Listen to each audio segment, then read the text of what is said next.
Halo kawan-kawan, bismillahirrahmanirrahim. Assalamualaikum warahmatullahi wabarakatuh. Ketemu lagi bersama saya Denny Majid, teman-teman, di channelnya Denny Majid Channel ya teman-teman. Di episode kali ini saya masih membahas masalah seputaran penyakit asam lambung, anxiety, psikosomatik. Di bulan puasa ini teman-teman, kita tidak membahas masalah puasa ya teman-teman untuk penyakit asam lambung, karena kemarin sudah saya bahas. Ini kita membahas masalah sering nyeri di bagian ulu hati, di bagian perut bagian tengah ya teman-teman. Oke, buat teman-teman yang sudah bergabung di video saya ucapkan banyak terima kasih, dan yang sudah subscribe juga. Saya doakan semoga teman-teman selalu dalam keadaan sehat walafiat dan tidak kekurangan sesuatu apapun, dan selalu dimudahkan semua urusannya dan dimurahkan rezekinya dan dilancarkan semua keinginannya oleh Allah Subhanahu wa taala. Amin ya rabbal alamin. Dan yang baru bergabung juga, saya ucapkan selamat bergabung, dan saya mohon dan saya tidak basa-basi ya teman-teman untuk dibantu di like, di komen, dan di subscribe ya teman-teman, karena subscribe teman-teman sangat membantu untuk lebih berkembang lagi, jujur ya, video-video saya ini supaya untuk lebih berkembang lagi ya teman-teman. Dan jangan lupa juga dipencet tombol loncengnya. Apabila teman-teman memencet tombol loncengnya, maka teman-teman tidak ketinggalan di video-video saya yang terbaru, di video-video saya yang selanjutnya. Sebelum kita berlanjut ke masalahnya, saya mau mengucapkan selamat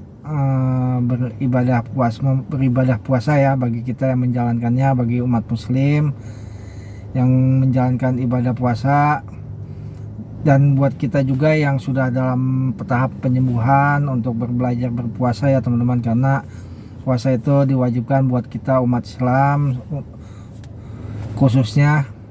Dan buat kita juga yang dalam masa penyembuhan itu, di bawah berpuasa itu sangat bagus untuk pencernaan lambung kita, supaya kita di pencernaan lambung kita itu dia beristirahat dalam satu hari, dalam siang ya teman-teman. Biasanya kalau siang itu dia selalu bekerja menggiling makanan dalam keadaan yang kurang sehat. Dan di bulan puasa ini lambung kita itu menggiling siang itu agak beristirahat ya teman-teman. Oke teman-teman, kita lanjut ke fokus intinya ya teman-teman. Masalah sering banyak sekali di kolom komentar saya itu selalu menanyakan sakit ulu hati, sering sakit di ulu hati teman-teman, sering mengganjal seperti itu. Banyak di video manapun banyak yang bertanya seperti itu, dan bertanyanya selalu, Bapak pernahkah mengalami yang namanya sering sakit di ulu hati waktu mengalami penyakit asam lambung? Saya bilang itu udah pasti. Setiap kita yang sudah diponus oleh dokter masalah terkena penyakit asam lambung, anxiety, psikosomatik itu pasti mengalami yang namanya sering nyeri di bagian ini ya, bagian perut yang kita bilang di tengah-tengah ulu hati ya teman-teman. Karena sebetulnya ya bukan ulu hatinya yang sakit, itu karena pencernaan kita itu yang sedang tidak membaik atau yang sedang terganggu. Jadi sering sakit, agak melilit, suka jadi mual, agak mengganjal di perut ini, di bagian tengah perut itu. Ini kalau kita sudah tahu itu ya, itu adalah sebuah dampak dari asam lambung, dikarenakan lambung kita itu belum membaik, masih ya seperti kadang-kadang ada luka di lambung kita, ada lecet atau ada radang ya teman-teman, atau bila juga ada udah tukak lambung, maka seperti itu. Dan yang disebut ulah hati kita di tengah-tengah ini itu adalah katup esofagus kita ya teman-teman. Apabila katup esofagus kita itu membuka, apabila masuk makanan dia terbuka, apabila makanan sudah masuk dia menutup kembali. Apabila katup kita itu esofagus itu tidak menutup dengan sempurna, maka cairan asam lambung kita yang disebut GIR itu yang kuning itu naik ke atas ke kerongkongan kita teman-teman, sehingga kita kadang sampai sakit di bagian sini ya, bagian yang kita sebut di ulu hati itu. Dan dia menaik ke atas sampai kita kadang-kadang sampai sesak, sampai kayak mengganjal di dada ya teman-teman, sampai kayak panas gitu di dada kita, hangat gitu, bukannya panas, hangat di dada. Dan kadang-kadang sampai mengganjal sampai ke kerongkongan kita juga teman-teman, dan mengganjal seperti itu. Makanya yang disebut GERD itu sedang meningkat ya seperti itu ya teman-teman, karena katup esofagus kita itu tidak menutup dengan sempurna. Dan kita kembali masalah penyakit yang sakit di bagian ulu hati itu adalah sebetulnya itu pencernaan kita yang sedang iritasi ya teman-teman, sedang sakitnya bukan main ya. Nanti setelah membaik pun juga sudah tidak terasa sakit lagi. Makanya kita benahi dulu pencernaan kita, lambung kita ini kita benahin dulu dengan cara pembaikan, dengan cara yang perlahan-lahan ya teman-teman. Apabila teman-teman dengan obat atau dengan yang herbal atau dengan yang alami, silakan teman-teman. Lebih cepat mana yang teman-teman biasa ya teman-teman. Kalau saya itu udah terbiasa dengan yang alami, karena saya sudah bisa memahami ya teman-teman, udah paham, udah tahu cara-caranya, dan udah tahu cara mengobatinya ya teman-teman. Jadi dengan cara yang alami, dengan air putih hangat juga cukup. Kalau kita sudah bisa paham, kita udah bisa mengerti. Makanya kalau kita udah udah diponis terkena penyakit asam lambung gransieti psikosomatik, harus kita pahami dampak-dampak, sensasi-sensasi yang datang di tubuh kita. Kita nggak usah panik, nggak usah cemas ya teman-teman. Apabila ada sering nyeri ulu hati, ini adalah dampak dari asam lambung. Ini mungkin ada iritasi atau ada luka, atau ini dari lambungnya ini belum membaik ya teman-teman. Ini belum masih kudu di penyembuhan lagi, lebih bagaimana caranya, lebih insentif lagi bagaimana caranya. Kita harus makannya, kita makanan pantangannya kita jaga, minumnya kita jaga, kita harus menjaga 3P nya. Apabila kita menyembuhkannya dengan herbal, contohnya dengan kunyit, silakan boleh dengan kunyit, air kunyit atau kunyit diparut atau di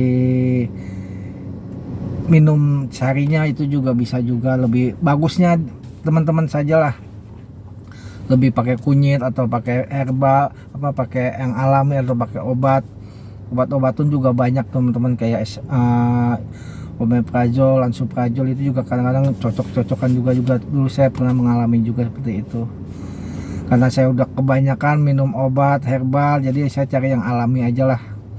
Dan saya sudah bisa memahami dan saya udah mengerti dampak-dampak semua yang datang dari asam lambung ini, dari kepala sampai ujung kaki ya teman-teman. Itu sangat, kalau bagi kita nih yang sedang mengalami penyakit asam lambung, belum bisa memahami dan belum bisa mengerti itu dampak sensasi dari asam lambung, kita itu sangat tersiksa teman-teman. Kenapa saya bilang sangat tersiksa? Kita selalu ketakutan. Itu dulu yang saya alami seperti itu teman-teman, yang perut sakit melilit, ini saya takutnya yang namanya usus buntu, atau yang segala macam, dada panas sakit, yang saya takut jantung, kepala pusing, itu setiap hari berminggu-minggu nggak sembuh-sembuh. Saya ketakutnya itu, amit-amit ya teman-teman, itu ya ada penyempitan atau sejenis penyakit gitulah. Selalu berpikirnya selalu kayak gitu teman-teman. Karena waktu itu saya belum bisa memahami dan belum bisa mengerti dampak-dampak yang datang dari asam lambung ini teman-teman. Jadi selalu berpikir ketakutan, ada pegal sedikit tidak sembuh-sembuh, takutnya penyakit yang berbahaya seperti itu. Ada penyakit di bagian perut kita ini nggak sembuh-sembuh, sakitnya seperti ditusuk-tusuk, seperti kayak ditusuk-tusuk jarum teman-teman. Kita kan menyangkanya itu penyakit guna-guna seperti itu, yang kita belum tahu ya teman-teman. Itu seperti itu kita mengira. Saya juga pun begitu dulu. Saya juga pernah lari ke penyakit alternatif, pengobatan alternatif. Saya pernah juga sampai 2 kali teman-teman. Seperti itu aja ya, nyerinya lambung lagi ya, nggak ada penyakit lain. Kita hanya kepikiran yang ketakutan aja. Kita kembali lagi ke intinya masalah sering sakit ulu hati. Itu ada bilang di kalau orang Sunda itu nyeri angan gitu ya teman-teman, bilangnya suka nyeri angan itu di bagian ulu hati tengah sini. Itu ya yang tadi saya bilang ya teman-teman, itu kita harus sembuhin dulu lambung kita benahin dulu, makannya kita jaga dulu, minumnya kita jaga, dan kita dengan cara yang alami atau yang herbal atau yang dengan minum obat lebih diobatin lebih cepat lagi katanya teman-teman. Seperti itu, kita obatin dulu. Nanti setelah kita udah benahi, lambungnya sudah mulai membaik, sudah mulai normal, makan pun udah normal, nanti hilang sendiri ya teman-teman. Yang rasa nyeri di ulu hati atau rasa sesak atau nyeri di bagian dada kiri kanan atau di tenggorokan, sakit kepala, apa sakit di bagian leher belakang, itu bakalan hilang dengan sendirinya teman-teman. Dan kita kalau sudah menjaga pikiran kita sudah tahu, kita sudah memahami, dan itu ya seperti biasa kayak dulu lagi teman-teman. Apabila ada pusing, ya ini pusing biasa, nanti membaik juga atau kita minum obat biasa juga, yang penting lambung kita jaga bisa sembuh lagi. Kayak dulu kan kita seperti itu, biasanya kita sakit kepala kita nggak mikir panjang, minum obat warung udah sembuh, sejam 2 jam udah sembuh. Seperti itu teman-teman, kalau kita udah bisa memahami masalah penyakit asam lambung anxiety psikosomatik ini seperti saya.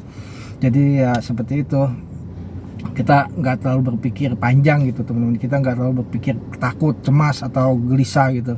Kita udah terbiasa, oh ini dari tadi masalah dampak dari asam lambung aja, nanti membaik sendiri. Yang penting kita udah tahu intinya teman-teman ya, seperti itu.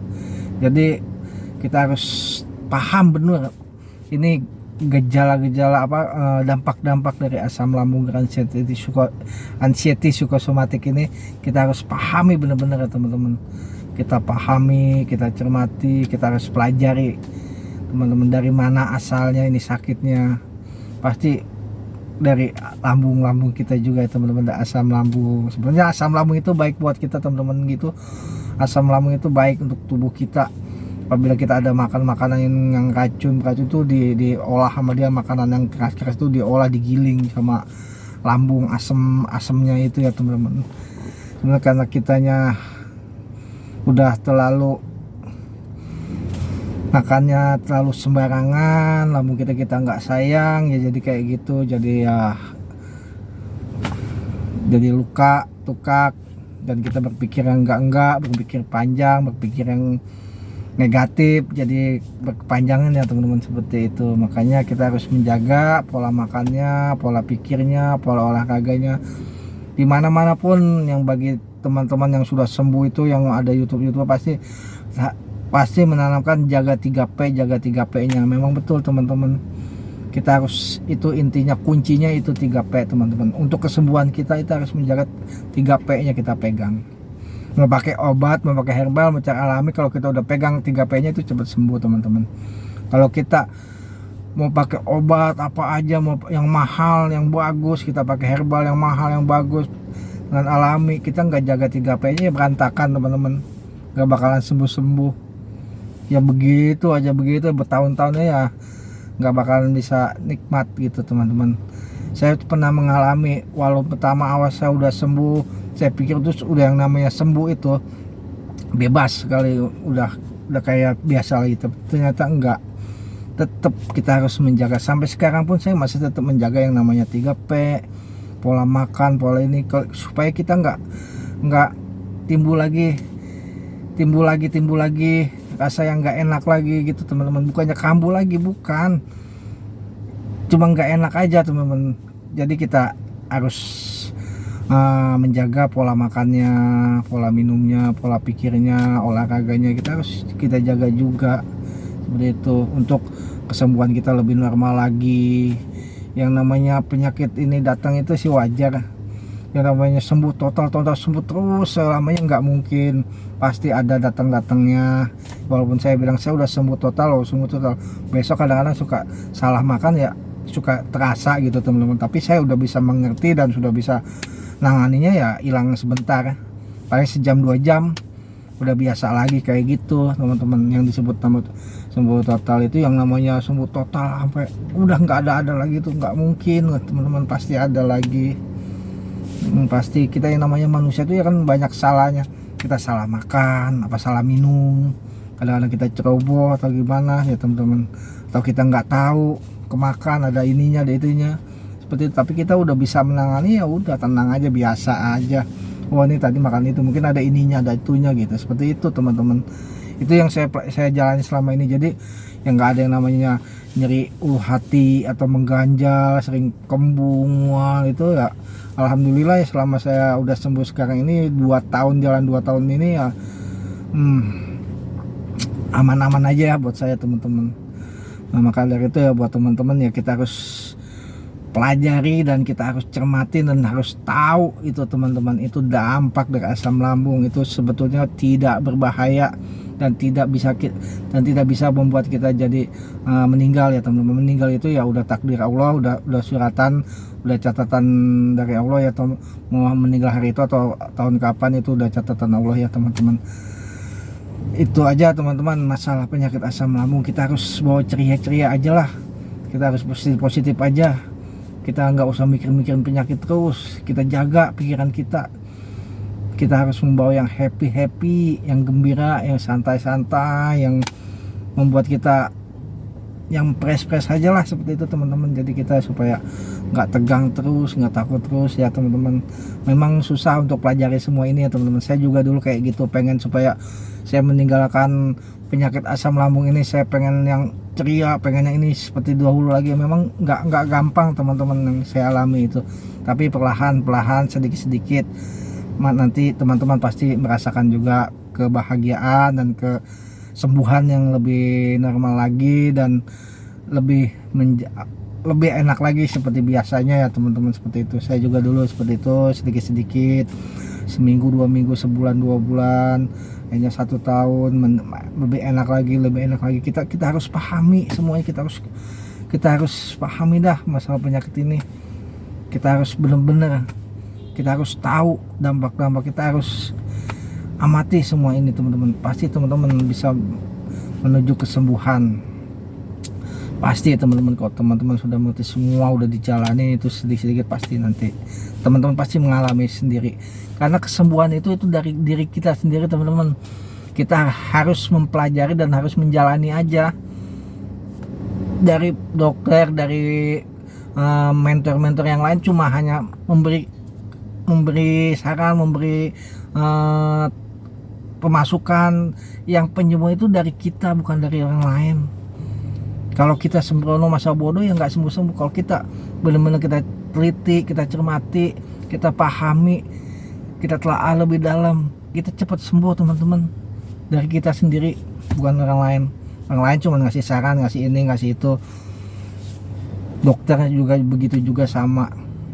Kesembuhan dari kita diri kita sendiri. Kita memahaminya lebih dalam, kita resapin, itu kita bakalan cepat sembuh teman-teman. Itu yang saya alami selama ini. Oke teman-teman, sampai di sini aja ya, karena ini saya mohon maaf lagi, saya lagi nunggu di sekolahan ya teman-teman ya. Mohon maaf ya, ini di bulan puasa ini saya juga sekali lagi membuat videonya di dalam kendaraan, karena kalau di luar ini kan nggak mungkin. Lagi satu, cuaca lagi habis hujan, dan juga banyak teman-teman nanti ya yang sering nanya, manggil atau mengganggu, jadi nggak jadi. Sering sekali saya seperti itu teman-teman. Saya pengen banget sekali gitu bikin video di luar itu, apa di area sekolahan atau di tempat ini, kadang-kadang susah teman-teman, sering gagal teman-teman. Oke teman-teman, sampai di sini aja video saya akhiri, dan doa saya untuk teman-teman sedang mengalami penyakit asam lambung garansia psikosomatik ini, semoga cepat diberi kesembuhan, cepat diberi kesehatan, lebih normal lagi seperti sedia kala, seperti dahulu lagi, bisa aktivitas lagi dengan normal, bisa bekerja lagi dan mencari uang untuk keluarganya. Amin ya rabbal alamin. Dan doakan saya juga semoga saya sehat terus, kuat terus, dan bisa untuk menemani teman-teman yang baru mengalami penyakit asam lambung dan anxiety psikosomatik. Oke teman-teman, sampai di sini aja video saya akhiri. Wassalamualaikum warahmatullahi wabarakatuh.